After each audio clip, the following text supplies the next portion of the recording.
নমস্কার, শিব শক্তি অ্যাস্ট্রো চ্যানেলে সকলকে স্বাগত জানাই। আশা করি সকলে আপনারা ভালো আছেন, ভালো থাকুন, সুস্থ থাকুন। হাঁটতে হাঁটতে আরো একটি বছর আমরা মূলত পার করলাম এবং নতুন একটি বছরের প্রারম্ভে দাঁড়িয়ে এইটুকুই আমরা জ্যোতিষশাস্ত্র অনুযায়ী বলতে পারি, সেটা হচ্ছে 2025 সাল, যে সাল কিন্তু মঙ্গলের সাল, অর্থাৎ মঙ্গলের বছর। এবং সেই সঙ্গে যাদের জন্ম ছকে মঙ্গল শুভ অবস্থায় আছে এদের ক্ষেত্রে কিন্তু যথেষ্ট শুভ হতে চলেছে। একই সঙ্গে আজকের ভিডিওর আলোচনার বিষয় হচ্ছে মকর রাশি এবং লগ্ন, অর্থাৎ মকর রাশি এবং লগ্নের জাতক জাতিকাদের জানুয়ারি মাসটা একদম শুরুতেই, জানুয়ারি মাসটা মূলত কেমন যাবে সেই নিয়েই কিন্তু আজকের ভিডিওতে পুঙ্খানুপুঙ্খ আলোচনা করব। সঙ্গে থাকছে নাক্ষত্রিক বিশ্লেষণ এবং সেই সঙ্গে অবশ্যই কিন্তু প্রতিকার। ভিডিওটিকে শেষ পর্যন্ত দেখতে থাকুন। বেশ কিছু গ্রহের গোচর সেইটা কিন্তু জানুয়ারিতে আমরা দেখব। শুরুতেই আমরা যেটা দেখব সেটা হচ্ছে 28শে ডিসেম্বর, যেদিন কিন্তু শুক্র গোচর করবেন মূলত কুম্ভ রাশিতে এবং সেখানে কিন্তু শুক্র এবং শনির একটি যোগ সেইটা কিন্তু সৃষ্টি হচ্ছে, অর্থাৎ কিনা গুরু শিষ্যের একটা মিলন সেইটা কিন্তু লক্ষ্য করব আমরা।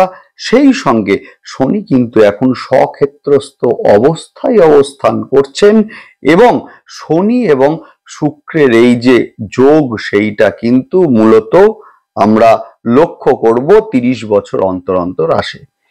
যোগটা কিন্তু রাজযোগের ভূমিকা নেয়, যে শুক্র আপনাদের দশম স্থানের অধিপতি এবং সেই সঙ্গে মূলত পঞ্চম স্থানের অধিপতি দ্বিতীয় স্থানে রাজযোগ সৃষ্টি করছে এবং সেখানে 28শে জানুয়ারি পর্যন্ত অবস্থান করবেন, যার ফলে কিন্তু এই সময়ে মকর রাশি এবং লগ্নের জাতক জাতিকাদের দেখব কর্মপ্রাপ্তির সম্ভাবনা সেইটা কিন্তু বাড়ছে। সেই সঙ্গে যারা দীর্ঘদিন ধরে সন্তান নেবেন ভাবছেন এদের ক্ষেত্রে কিন্তু যথেষ্ট শুভ।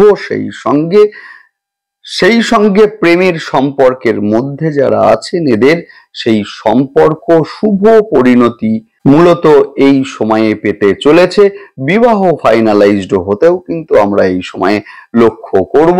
শুক্র দ্বিতীয়, অর্থাৎ কিনা কুটুম্ব কুল, যেটা কিন্তু বৃদ্ধি করবে এবং সেই সঙ্গে কিন্তু অবশ্যই দ্বিতীয় স্থান আমাদের অর্থের জায়গা, অর্থাৎ মূলত পুরনো অর্থ যাদের দীর্ঘদিন ধরে আটকে ছিল, শনি নির্দেশ করে মূলত পুরাতনকে। এই যে পুরাতন অর্থ যাদের দীর্ঘদিন আটকে ছিল সেই অর্থ এই সময়ে মূলত প্রাপ্তি সেইটাও কিন্তু লক্ষ্য করব আমরা। একই সঙ্গে দেখব যে বুধ কিন্তু 4 জানুয়ারি ধনুতে গোচর করবেন। এই যে ধনুতে গোচর করছেন দুপুর 12টা 5-এ, যার ফলে কিন্তু আপনাদের ষষ্ঠ স্থানের অধিপতি এবং সেই সঙ্গে নবম স্থানের অধিপতি বুধ দ্বাদশে রাজযোগের একটা কিন্তু ফল সেইটা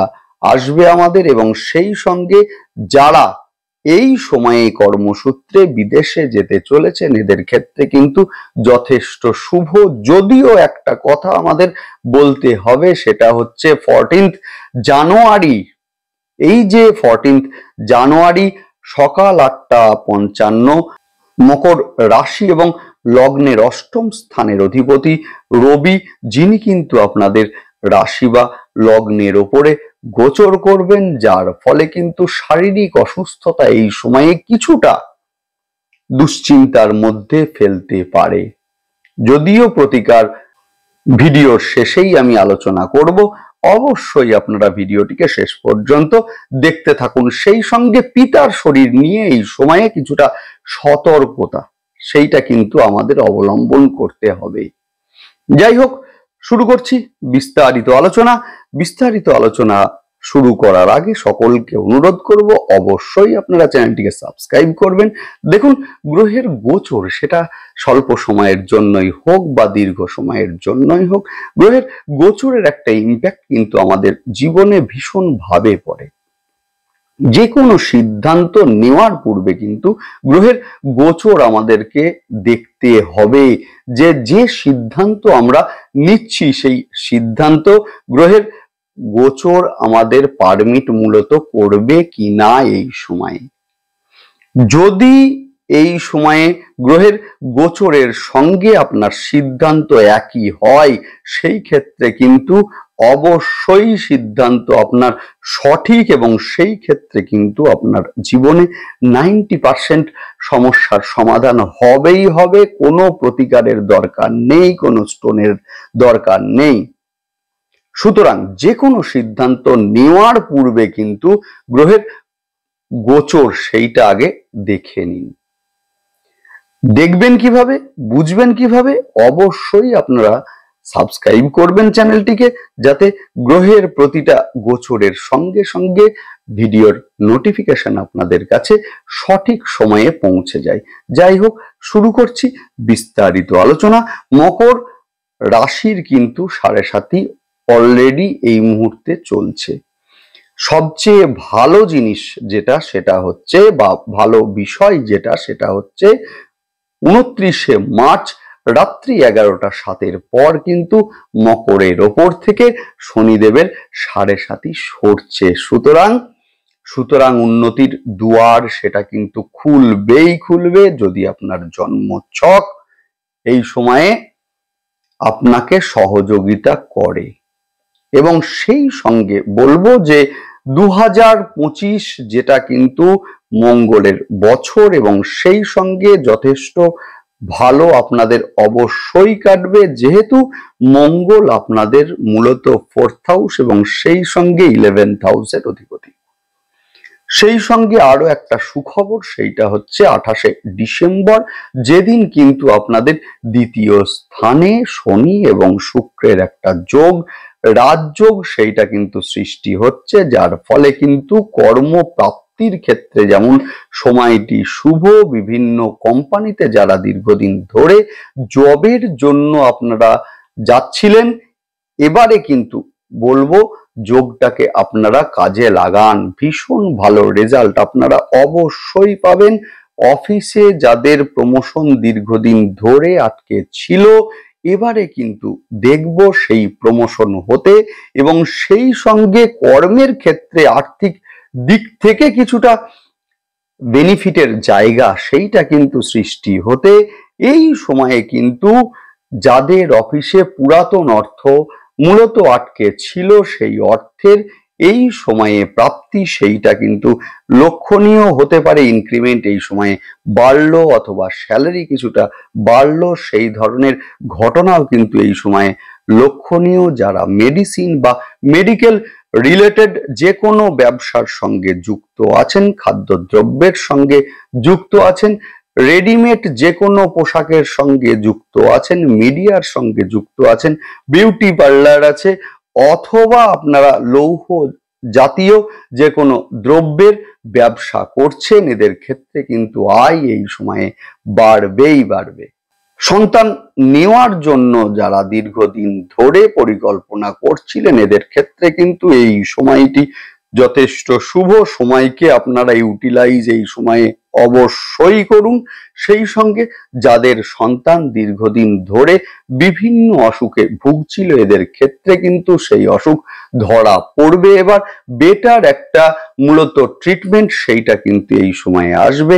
মকর রাশির জাতক এবং জাতিকাদের কিন্তু এই সময়ে বিবাহ ফাইনালাইজড হতে লক্ষ্য করা যাবে, এবং সেই সঙ্গে আমরা লক্ষ্য করব এই সময় মকর কিন্তু ইমোশনাল হয়ে পড়তে পারেন কিছুটা, সেই সঙ্গে হঠাৎ করে রেগে যাওয়ার একটা মূলত টেন্ডেন্সি সেইটা কিন্তু এই সময়ে লক্ষণীয়। যদিও হঠকারী সিদ্ধান্ত এই সময়ে বর্জন আপনারা অবশ্যই করুন। এবং সেই সঙ্গে 14ই জানুয়ারি, এই যে 14th of জানুয়ারি পর্যন্ত রিসার্চ ওরিয়েন্টেড যে কোনো কাজের সঙ্গে যারা সংযুক্ত আছেন এদের ক্ষেত্রে কিন্তু বিদেশ যাত্রার সুযোগ সেইটা কিন্তু সৃষ্টি হচ্ছে মূলত এই সময়ে। সেই সঙ্গে 14 জানুয়ারির পর শরীর কিন্তু কিছুটা ভোগাতে পারে, সেই সঙ্গে বাইক অবশ্যই আপনারা সাবধানে চালান। মাথায় আঘাতপ্রাপ্ত হতে পারেন। যাদের বুধের দশা বা অন্তর্দশা চলছে এদের ক্ষেত্রে বলবো 4 জানুয়ারির পর কিন্তু শারীরিক অসুস্থতার যে কোনো কারণে কিন্তু সাময়িক সময়ের জন্য হসপিটালাইজড সেইটা কিন্তু হতে পারে। সেই সঙ্গে পিতার শরীর নিয়ে থাকছে বিশেষ সতর্কতা। নেক্সট আলোচনা করব সেটা হচ্ছে নাক্ষত্রিক বিশ্লেষণ নিয়ে। শুরুতেই বলবো উত্তরাষাঢ়া নক্ষত্রের জাতক জাতিকাদের ক্ষেত্রে শিক্ষার কারণে বাড়ছে বিদেশ যাত্রার সুযোগ। হঠাৎই কিন্তু মাথায় আঘাতপ্রাপ্ত হতে পারেন। অবশ্যই বাইক চালানোর সময় হেলমেট এই সময় অবশ্যই আপনারা ইউজ করবেন এবং সেই সঙ্গে মূলত পিতার শরীর নিয়ে কিছুটা দুশ্চিন্তা সেইটা কিন্তু এই সময়ে আসতে পারে। নেক্সট আলোচনা করব শ্রবণা নক্ষত্রের জাতক জাতিকাদের ক্ষেত্রে মূলত কিছুটা ইমোশনাল হয়ে পড়তে পারেন শ্রবণা। হঠাৎই রেগে যাওয়ার একটা যে প্রবণতা সেইটা কিন্তু এই সময়ে সৃষ্টি হতে পারে। সেই সঙ্গে হঠকারী সিদ্ধান্ত বর্জন আপনারা করুন এই সময়ে। নেক্সট আলোচনা করব ধনিষ্ঠা নক্ষত্রের জাতক জাতিকাদের ক্ষেত্রে বিবাহের যোগ, বিশেষ করে জাতিকাদের ক্ষেত্রে বিবাহের যোগ সেইটা কিন্তু সৃষ্টি হতে লক্ষ্য করব আমরা।